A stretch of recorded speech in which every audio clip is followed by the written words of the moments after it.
Is this the start of action that will help people like you? I really, really hope so, Julia. The government made the welcome step of saying to developers, you cause this problem, you have to pay. The problem is that most developers haven't stepped up. They haven't come to the table and they haven't put money into the pot.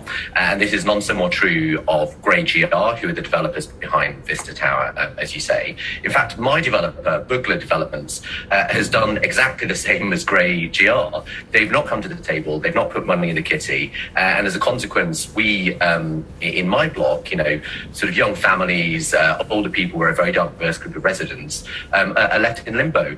But, today's or yesterday's development is a very welcome one, particularly for people like Sophie. Sophie is one of the affected leaseholders in Vista Towers. She's a friend of mine. She's been diagnosed with anxiety and depression because, of course, having this huge bill, £208,000 hanging over her is just yeah. I mean, she bought the flat for 230 grand in 2017, just before the Grenfell Tower, discovers the flat has got same cladding issues as Grenfell, can't sell it, can't move out, no one will rent it, having to pay these huge service charge bills, and being told to basically she's going to have to cover the cost of cladding, which was known to be inflammable, being put on the building, almost the same cost as her flat.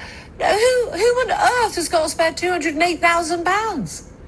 Indeed, and you put it really into context. The cost of repairing the flat is nearly the same as the cost of the flat. But how could it even cost that much? I bet you anything the cladding didn't cost that much in the first place. Indeed, and it's not just that cost, Julia. It's just a scam, isn't it? This is just the building builders that did the works were scamming in the first place, and now they're scamming now to remove it and replace it.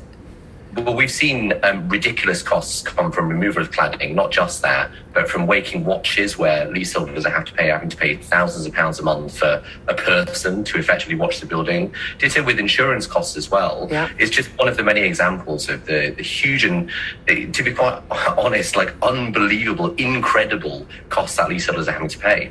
Yeah, I mean, again, in its whole